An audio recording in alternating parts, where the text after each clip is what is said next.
حضرت امام علی مقام حضرت امام حسین رضی اللہ عنہ کے سر مبارک اور آل مصطفیٰ کو یزید کے دربار میں پہنچایا گیا تو یزید کی بیوی نے ان کے ساتھ بہت ہمدردی کی۔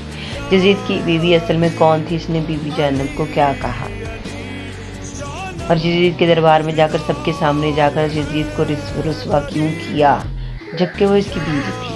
ناظرین، جب امام علی رضی اللہ عنہ مقام امام حسین رضی اللہ عنہ آل مصطفیٰ صلی اللہ علیہ وآلہ وسلم کو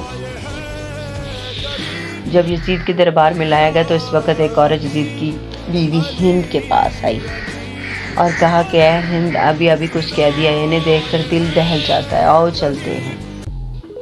ہند اٹھی اور اس نے عمدہ لباس لیفتن کی اور اپنی چادر اوڑھی اور اس مقام پر آئی۔ اس نے خادمہ کو حکم دیا کہ کرسی لائی جائے۔ جب وہ کرسی پر بیٹھ گئی تو بی بی زینب کی نظر اس پر پڑی۔ آپ نے جب غور سے اس کو دیکھا تو اسے پہچان لیا اور اپنی بہن ام کلثوم سے کہا، بہن کیا آپ اس عورت کو جانتی ہیں؟ اور ام کلثوم نے جواب دیا، نہیں، میں اسے نہیں پہچانتی۔ بی بی زینب رضی اللہ تعالیٰ نے فرمایا، ہماری کنیز ہند بن عبداللہ ہے جو ہمارے گھر میں کام کاج کرتی تھی۔ بی بی زینب رضی اللہ تعالیٰ عنہ بات سن کر بی بی ام کلثوم رضی اللہ تعالیٰ عنہ نے اپنا سر جھکا دیا اور بی بی زینب رضی اللہ عنہ نے بھی اپنا سر مبارک نیچے جھکا لیا تاکہ ہندہ ان کی طرف متوجہ نہ ہو، لیکن ہند دونوں بیویوں کو دیکھ رہی تھی۔ اس نے آگے بڑھ کر پوچھا کہ آپ دونوں نے آپس میں کیا گفتگو کی کہ جس کے بعد پرسرار طور پر خاص انداز میں اپنا سر جھکا لیا، اور کیا کوئی خاص بات ہے؟ بی بی زینب رضی اللہ تعالیٰ نے کوئی جواب نہیں دیا اور خاموش رہی۔ اس ہند نے پھر سے پوچھا، آپ کس علاقے سے ہیں؟ اور بی بی زینب رضی اللہ تعالیٰ عنہ خاموش نہ رہ سکیں اور فرمایا، ہم مدینہ منورہ کے رہنے والے ہیں۔ جب ہند نے مدینہ منورہ کا نام سنا اور اپنی کرسی چھوڑ دی اور احترام سے کھڑی ہو گئی اور پوچھنے لگی، بہن کیا آپ مدینہ والوں کو جانتی ہیں؟ بی بی زینب رضی اللہ تعالیٰ نے فرمایا کہ تم کن مدینہ والوں کے بارے میں پوچھنا چاہ رہی ہو؟ ہند نے کہا کہ اپنے آقا اور مولا امام علی رضی اللہ تعالیٰ عنہ اور ان کے گھر والوں کے متعلق پوچھنا چاہتی ہوں۔ امام علی رضی اللہ تعالیٰ عنہ کا نام لے کر ہند کی آنکھوں سے آنسو جاری ہو گئے اور خود کہنے لگی کہ میں اس گھر کی خادمہ تھی اور وہاں کام کیا کرتی تھی، مجھے اس گھرانے سے بہت محبت ہے۔ بی بی زینب رضی اللہ تعالیٰ عنہ نے پوچھا کہ تم اس گھر کے کن افراد کو جانتی ہو اور کن کے متعلق پوچھنا چاہتی ہو؟ ہند نے کہا، میں امام رضی اللہ تعالیٰ عنہ کی اولاد کا حال معلوم کرنا چاہتی ہوں۔ میں امام حسین رضی اللہ تعالیٰ عنہ کی اولاد حسین رضی اللہ تعالیٰ عنہ اور امام علی رضی اللہ تعالیٰ عنہ کی پاک باز بیٹیوں کا حال معلوم کرنا چاہتی ہوں۔ خاص طور پر میں اپنے آقا زادیوں زینب رضی اللہ تعالیٰ عنہ اور ام کلثوم رضی اللہ تعالیٰ عنہ کی خیریت معلوم کرنا چاہتی ہوں، اور اس طرح حضرت فاطمہ رضی اللہ تعالیٰ عنہ دوسری اولاد کے متعلق بھی معلوم کرنا چاہتی ہوں۔ بی بی زینب رضی اللہ تعالیٰ نے ہند کی بات سن کر اشک بار آنکھوں سے جواب دیا، تو نے جو کچھ پوچھا ہے میں تجھے تفصیل سے بتاتی ہوں۔ تو نے حضرت علی رضی اللہ تعالیٰ عنہ کے گھر کے متعلق پوچھا ہے، ہم اس گھر کو خالی چھوڑ کر آئے ہیں۔ تو نے حضرت حسین رضی اللہ تعالیٰ عنہ کے متعلق دریافت کرنا چاہا ہے، تو یہ دیکھو تمہارے آقا حضرت حسین رضی اللہ عنہ کے سر تمہارے شوہر یزید کے سامنے رکھا ہے۔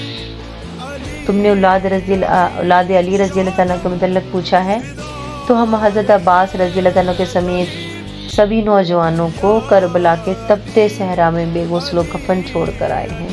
تو نے حضرت اولاد حسین رضی اللہ تعالیٰ کے متعلق پوچھا ہے، تو ان کے سب جوان شہید ہو گئے، صرف ایک امام سجاد باقی ہیں جو تیرے سامنے اور بیماری سے نادوا ہے۔ جو تو نے زینب کے متعلق پوچھا ہے تو دل پر ہاتھ رکھ کر سنو، میں زینب ہوں اور یہ میری بہن ام کلثوم ہے۔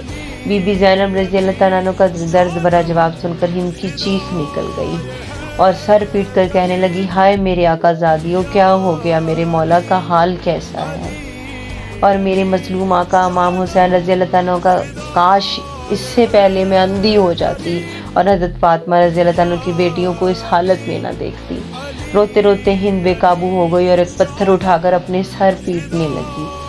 اتنی زور سے پیٹا کہ اس کا سارا بدن خون سے لال ہو گیا اور وہ بے ہوش ہو گئی۔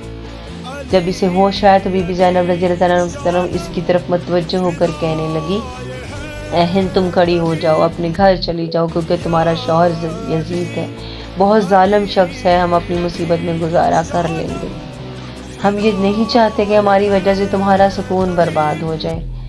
ہند نے جواب دیا، خدا مجھے اپنے آقا و مولا حسین رضی اللہ تعالیٰ عنہ سے زیادہ کوئی عزیز نہیں ہے۔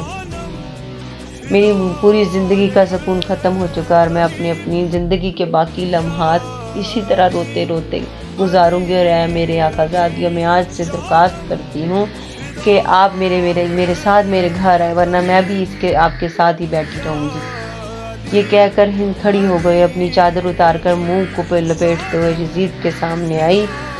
یزید اس وقت بیرون ملک سے آئے ہوئے کچھ لوگوں کے ساتھ کھڑا تھا۔ اس نے یزید سے مخاطب ہو کر کہا کہ اے یزید، کیا تم نے حکم دیا تھا کہ میرے آقا امام حسین رضی اللہ تعالیٰ کے سر مبارک نوک نیزہ پر بلند کیا جائے اور دروازے پر لٹکایا جائے؟ یزید نے اپنی بیوی کو اس حالت میں دیکھا تو فوراً اٹھ کھڑا ہوا اور بھرے دربار میں اس کا ننگا سر دیکھ کر اسے برداشت نہ کر سکا، اسے چادر پہنائی اور کہنے لگا کہ ہاں، میں نے حکم دیا ہے۔ اب تو نواسہ رسول پر ماتم کرنا چاہتی ہے تو بے شک کر، لیکن یہ حقیقت ہے کہ ابن زیاد نے جلد بازی سے کام لیتے ہوئے امام حسین کو قتل کر دیا۔ جب یزید کے مکر و فریب سے بھرے جملے کو کہے تو اس وقت ہند نے کہا، اے یزید، خدا تجھے تباہ کرے، اپنی بیویوں کے سر کو دربار میں ننگا دیکھ کر تیری غیرت جاگ اٹھی، مگر تو نے رسول زادیوں کے سر عام سرا برہنہ بازاروں اور اپنے درباروں میں لایا اور ان کی چادر چھین کر انہیں نامحرموں کے سامنے لاتے وقت تیری غیرت کہاں تھی؟ لعنت ہو تجھ پر اے یزید۔ ناظرین، یہ منظر دیکھ کر یزید کی سب عورتیں اٹھ کھڑی ہوئیں اور یزید کے محل میں ایک ماتم برپا ہو گیا۔